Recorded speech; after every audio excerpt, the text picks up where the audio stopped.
video is brought to you by Bokksu. Use my code Reina15 to get $15 off your order. Konnichiwa minasan, and welcome back to my Pregnant in Japan series. I am 6 months in now.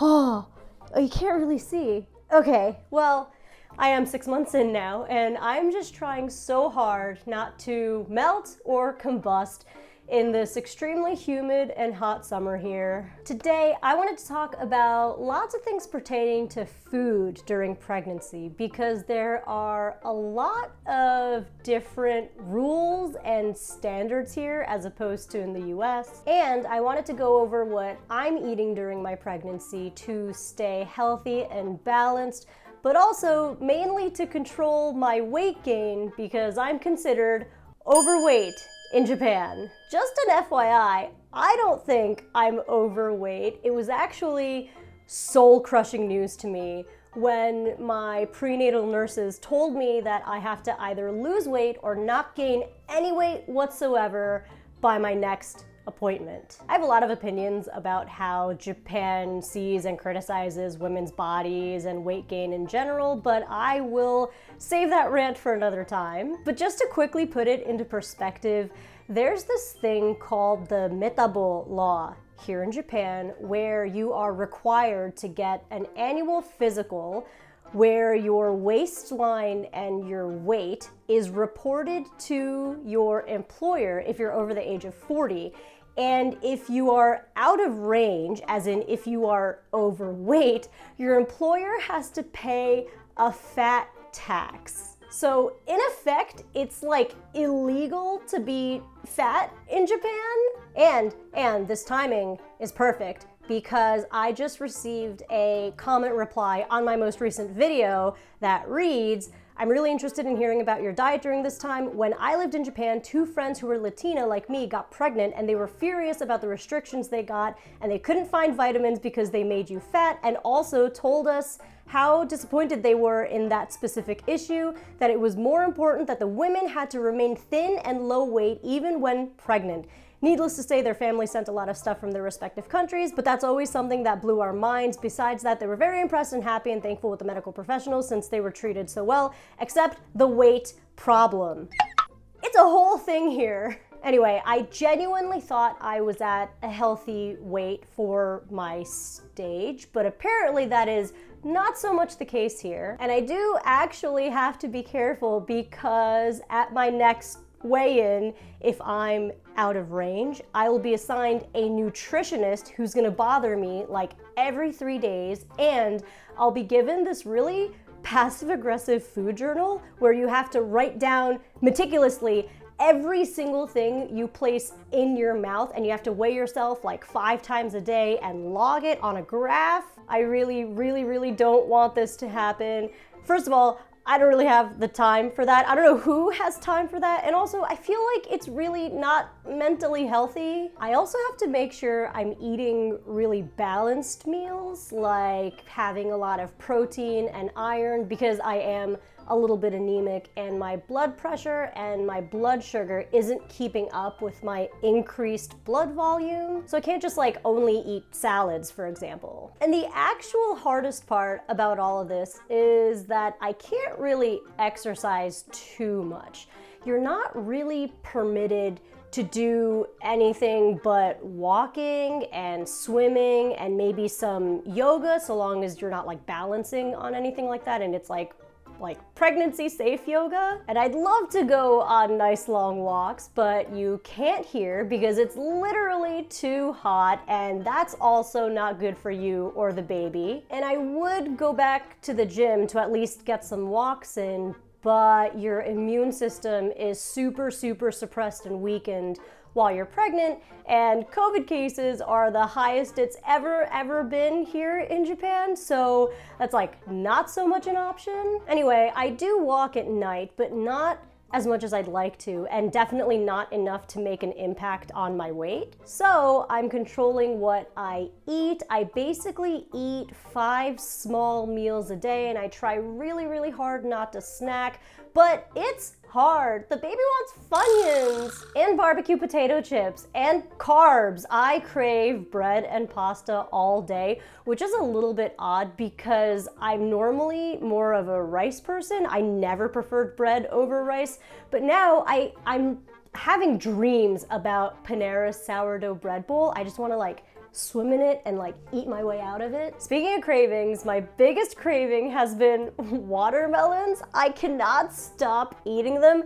This is my 4th whole watermelon this month. That means I'm eating like a watermelon a week. Look at how pretty and perfectly round this one is. And I don't have any more food aversions now, thank God, but during my first trimester, I could not be around garlic. Like, I couldn't smell it, I couldn't even look at it, I couldn't even watch cooking reels on Instagram that involved garlic. It would make me actually throw up. It was extremely bizarre. I also couldn't stand sesame oil. That like roasted smell was really killing me. All right, so here's some of the stuff I've been eating lately. I try really hard to cook at least once a day, and when I do, I make rather large portions so I can eat it throughout the day or the week. And I try to sneak in a lot of vegetables. Like if I'm making tomato sauce, I'll put like a crap load of carrots in it, or I'll put a lot of cabbage and tofu in my Hamburg steaks. I also try to keep a bunch of veggie sticks in the fridge so I can just snack on them whenever I feel like it. And I also put a bunch of vegetables on top of like slices of bread or pizza or whatever to, I don't know, make myself feel better about what I'm eating. Because it's Sunday, I have a lot of leftover food that I made during the week, so I am going to put a bunch of things on little toasts that I cut up, and hopefully this will make for a good breakfast while cleaning out my fridge. I'm trying to stay healthy, so an abundance of chopped up broccoli, corn, which is like okay. This is chicken salad I made during the week that has dried cranberries in it. This was delicious, by the way. I'm so proud of myself. I have some leftover tomato sauce, cheese to make like faux pizza toast, I guess. And I also made some chickpea dal curry during the week, which was really super yummy. I think it'll go well with the toast. We're gonna grab some basil from my yard. Alright, we got broccoli cheese toast, some of the dal. This is mayo corn. And here is my pizza toast lineup. These are the basils from the yard. Okay, let's stick them in the oven. And we are done. This is a quinoa salad from the week as well. It's very vinegary and summery. Here's the lineup of toasts. This is the chicken salad. I was originally gonna put it on the toast, but I think it goes better with something cold, so it's gonna be a dip for the cucumbers. This is Mike's plate. This one's mine. Here are the extras that I guess we're gonna eat for lunch. But yeah, this is our Sunday breakfast. I've been making a lot of quinoa salad lately because it's an amazing source of fiber. I also generally put some kind of beans in the salad.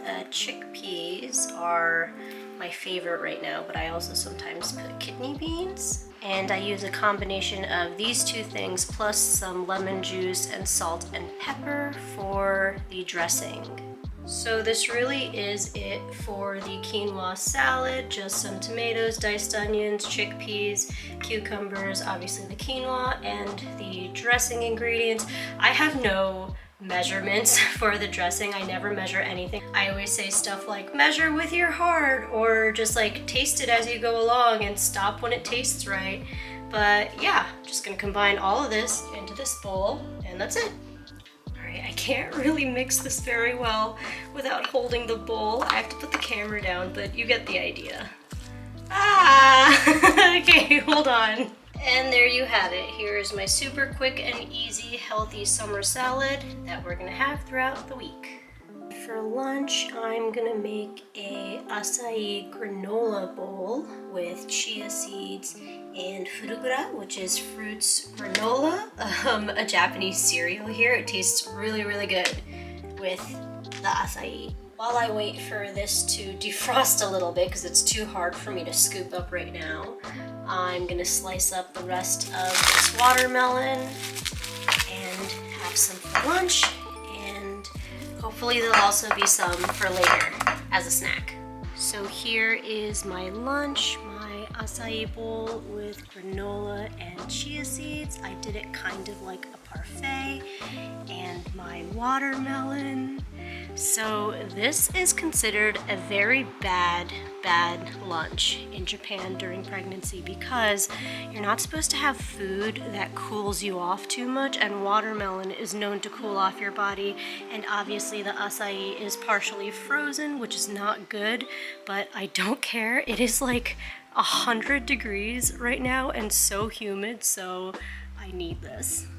Itadakimasu. Alright, so I know you guys don't really follow me for my cooking content, so I'm gonna try to make this go as quickly as possible. I like to sneak in as many veggies as possible in my dishes so that I feel like I'm eating healthy. Alright, so today I'm going to make two different dishes with the minced chicken. Half of it is gonna be used for tofu chicken burgers, and the other half I'm gonna make gyoza. The ingredients are essentially all the same. I already chopped everything up. Here's the cabbage that we're gonna use for both. This is the burger stuff. This is the gyoza stuff. Let's do gyoza first.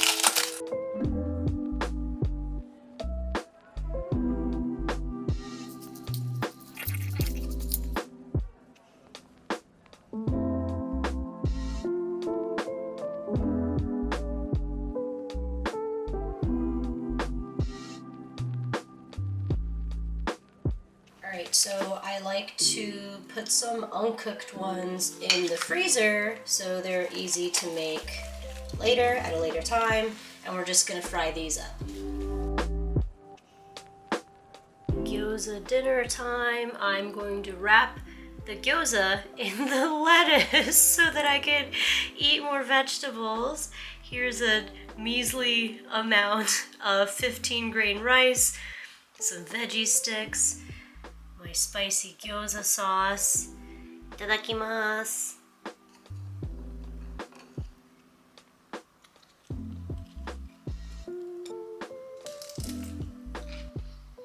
It would taste so much better without the lettuce, but it's okay. So now we're gonna use the rest of the minced chicken and the cabbage and all the other stuff to make chicken tofu burgers. This is tofu, onions, cabbage is underneath, some carrots, the minced chicken obviously, panko breadcrumbs, and 1 egg. Alright, so here are the raw chicken burger patties. I know they're pale and they look really, really gross like this, but I promise that they're healthy and yummy. I think for the first batch, I'm going to make a semi-sweet teriyaki glaze. So that's really just some soy sauce, a little bit of sake, and some sugar, and I'll add more things as it cooks.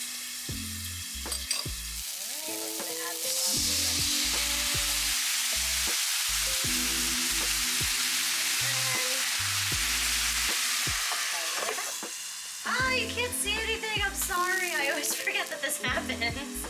Instead of cooking the rest of the chicken burger patties, chicken tofu burger patties, I'm going to freeze them just like the gyoza so we can just have them handy whenever I don't feel like making it from zero.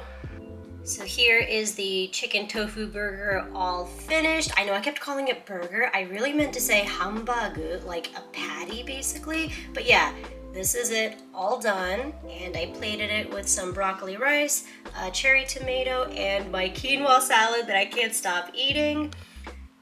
Itadakimasu. Nice and healthy and balanced, I think.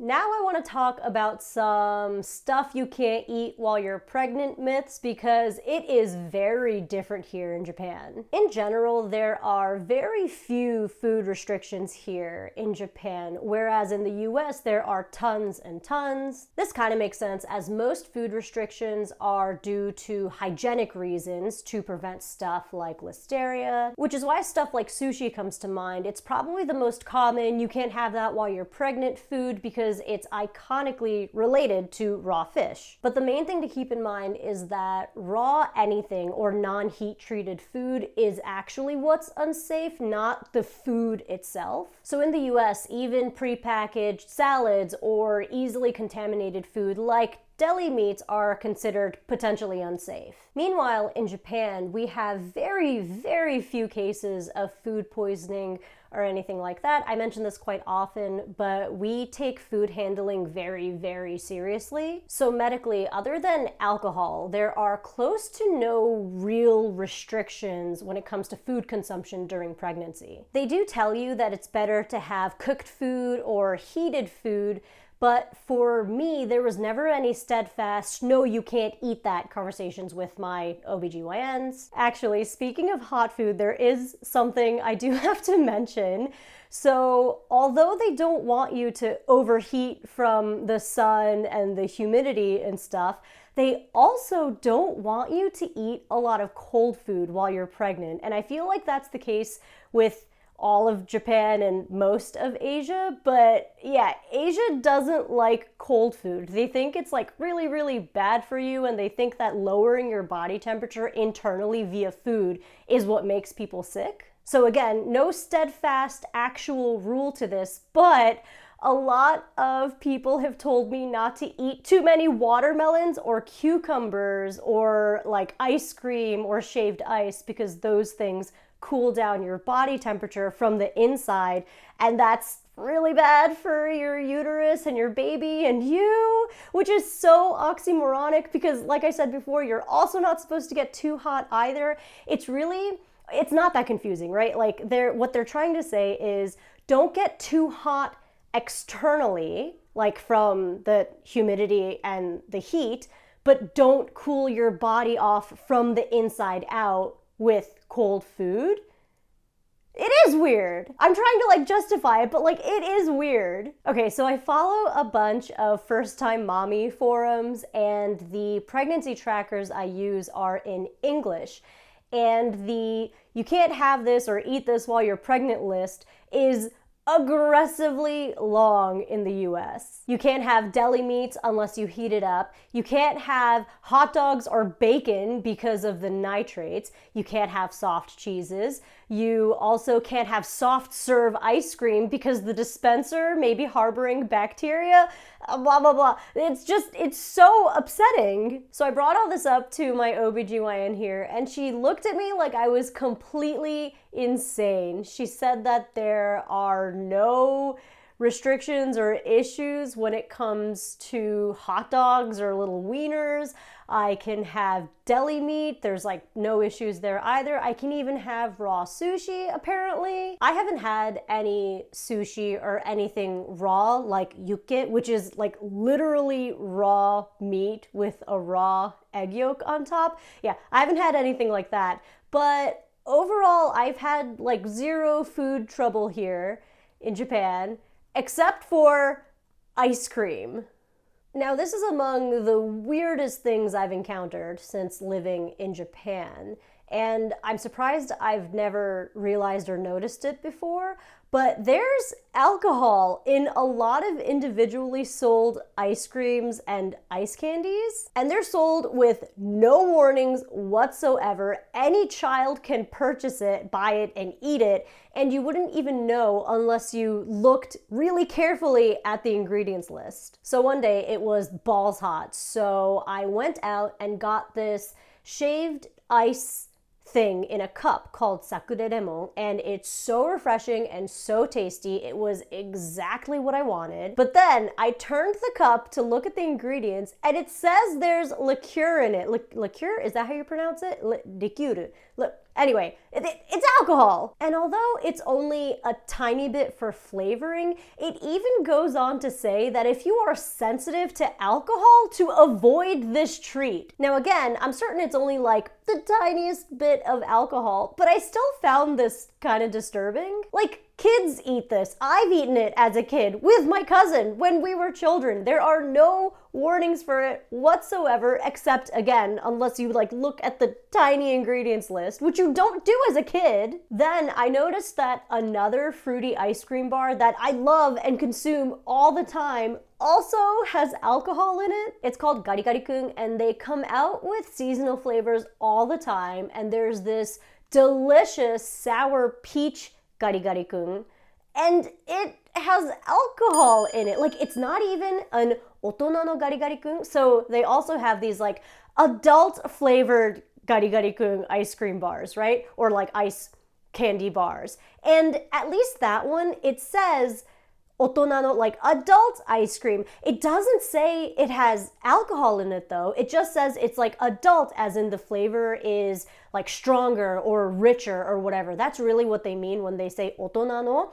But the sour peach one that I was just talking about isn't even an otono no Gari-Gari-kun. It's just like a regular Gari-Gari-kun, and there's alcohol in it. I'm sorry, I gotta calm down. I got a little over it just now. But that's because I'm mad because I consumed it, and I obviously never would have touched it had I known that there was alcohol in it. And I was guilt-ridden for weeks, like weeks and weeks and weeks. I was like talking to my baby like, I'm so sorry, please be okay. I didn't know, like, not that that matters at this point. Like, I'm so freaking sorry. I went back to my OBGYN, like, crying, and I asked her, and she's like, you'll be fine. It's okay. And I was like, why does this exist? Why is it like this? And she's just like, I don't know. That's it. That's it. But yeah, the takeaway is to always check your ingredients list in Japan, just in case. All right, now that I'm done with that PSA, let's take a little snack break with Bokksu, who so generously sponsored today's video. Bokksu is my favorite subscription service out there. They deliver premium Japanese snacks and tea pairings straight to your door. They source rare snacks from all over Japan and partner with family businesses to create signature treats you can't find anywhere else. Every time you receive your Bokksu, you can feel good knowing that you're supporting real family businesses and artisan snack makers in Japan. For your first Bokksu, you receive a Seasons of Japan box that lets you taste all the seasonal flavors that are popular in Japan, and every month after that you will receive a themed box just like this one. Let's unbox this one together and have a snack. Onsen Vacation is this month's theme. Hot spring vacation. This is a yuzu souffle cake. Some black tea from Hakone. Here are some gomaippai tart cookies. Ooh, so sesame seed tart cookies. Rangudosha cookie. An almond chocolate sandwich. I'm gonna eat this right now. I feel like I need some sugar. So, itadakimasu. Ooh. Ooh. It's shaped like a football. It's also caramelly? I don't know. Whatever it is, it's amazing. A whole bag of agesendo, which are, how do I explain it? They're Japanese rice crackers. These are savory. Sosu aji. And another whole bag of chips, garipote chips. Garipote? What does that mean? Not garlic. Garipote means it's hard, I guess. Let's try it. I want to know. Ooh, it smells like a bunch of different things. Aha! Has a lot of spices on it. Itadakimasu. Oh! They are hard. I like it. They're kind of spicy. But like not spicy. They're just like full of spice. And there's still so much more in here. If you like what you see and want a Bokksu for yourself, or maybe want to send it to a Japan-loving friend, click the link in my description below and use my coupon code Reina15 to get $15 off your order. And that is it for this video. Thank you so much for watching. I'm really curious to know what you think about Japan's strict weight stuff and about the secret alcohol that's in our ice cream. So please let me know your thoughts in the comments below. Thank you again so much for watching and supporting me, and I will see you in my next video. 선자 맞다네!